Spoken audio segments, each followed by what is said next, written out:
Hey friends! Really bright on the porch today. Have you ever felt like your voice didn't count? Maybe you spoke up and you were told that you were overreacting. Or maybe you just stayed quiet because it felt easier or safer. This is an incredibly common experience. This week we're exploring what it really means to have a voice and why owning that voice matters.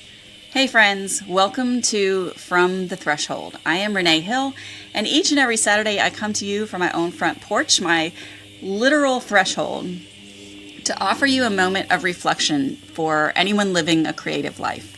My hope is that it becomes a place where you can reconnect with your own creative story with a little more compassion and joy.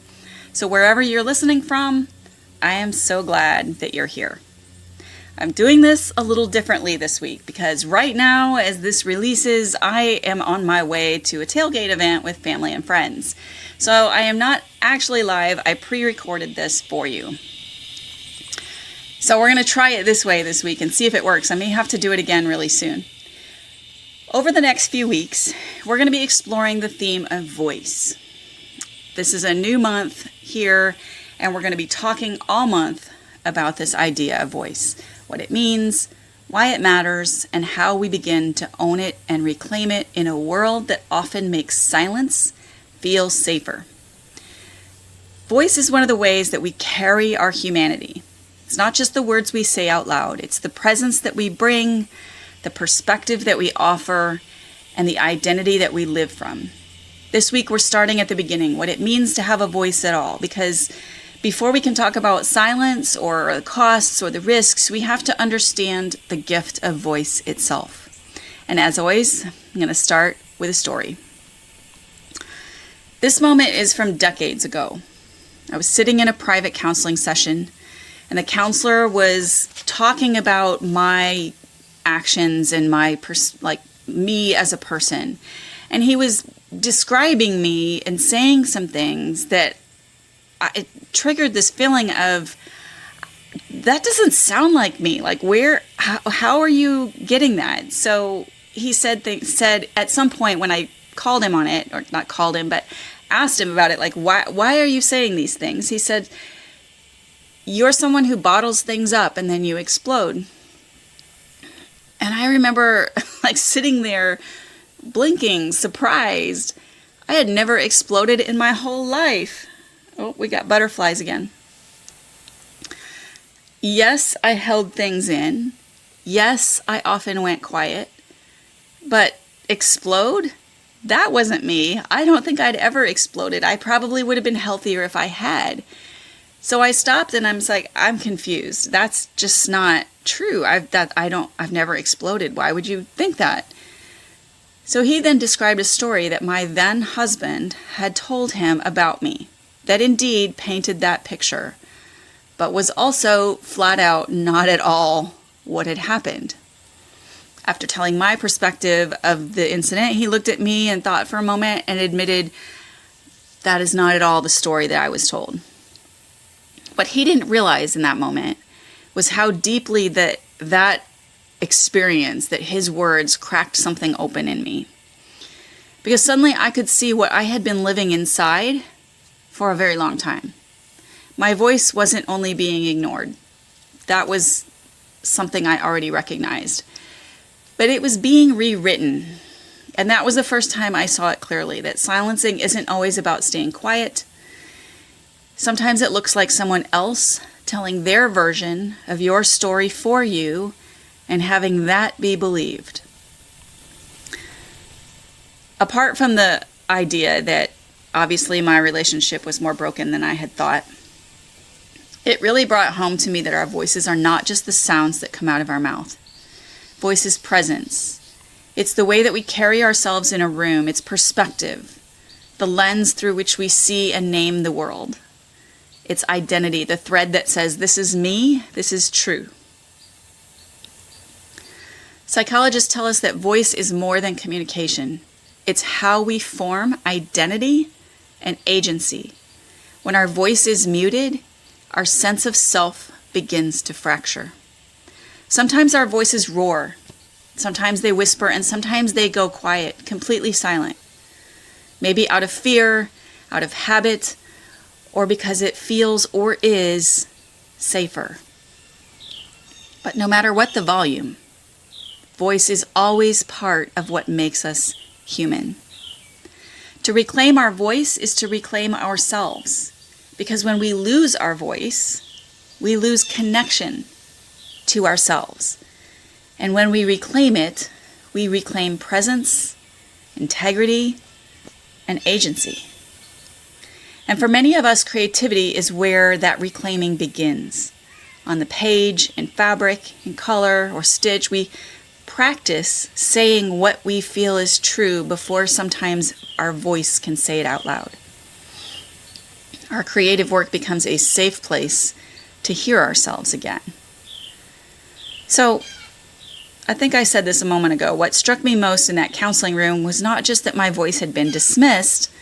I could have given you dozens of day-to-day versions of that, but it was that it had been actively and intentionally distorted, reshaped into a story that wasn't true, but believed as truth. And in fairness, I don't know if he meant to distort it. What I do know is that conflict was always reframed to protect him. It wasn't really about me. It was about him needing to never be wrong. But the effect on me was the same. My truth was rewritten, and my voice was lost in the process. Secondly, this misrepresentation of my story, or the distortion of reality, is nothing new. The exact thing is being directed at a huge range of people over history, all throughout time, and it is happening everywhere that we look today. I'm just sharing one instance when I felt the impact of it directed at me. It's one of the hardest forms of silencing because it's not just about keeping you quiet. It's about having your reality completely erased. Your calm becomes anger, your honesty becomes irrational, your truth is hijacked, and you are left questioning what really just happened. When our stories are told for us, by family, by culture, by systems of power, it does more than erase words. It erodes trust in our own voice. And once that trust is shaken, it takes courage to begin speaking again. Again, my story is not unique. Across history, silencing has been used as a tool of power. Women have been told that their words were simply hysteria.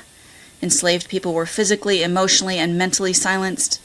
Even now in our digital age, online mobs are polarized echo chambers punish those who dissent or speak differently. Anything other, is vilified, and stories are rewritten to serve agendas.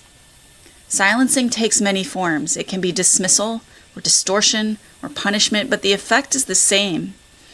Voices that matter are erased, and the community at large loses something essential. When voices are muted or rewritten, we don't just lose individual stories. We lose wisdom, perspective, potential. We lose a piece of ourselves collectively. In 2025, the world feels louder than ever. Algorithms reward the fastest, the loudest, the harshest, the hottest takes. The voices that generate outrage and attention. Public spaces are polarized. You have to pick a side, raise your volume, or risk being drowned out.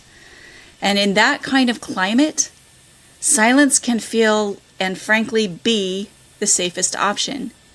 Why risk being misunderstood, attacked, or ignored? Why not just stay quiet? But there is a cost to silence too. When we silence ourselves in a culture already saturated with noise, we lose not only our words, we lose clarity and integrity of our own presence. Don't misunderstand me. Muting our voices can be a legitimate act of safety. And it also can be our legitimate response for many other reasons. Maybe it's to keep the peace. Maybe it's because you don't know what to say. Maybe it's to listen more carefully. Or maybe you're being manipulated or actively silenced. There are day-to-day reasons for silence, good reasons and not good reasons, and all of them have a cost. Today, I just want to invite you to notice, to pause with me for just a moment. We're going to do it together. Take a deep breath.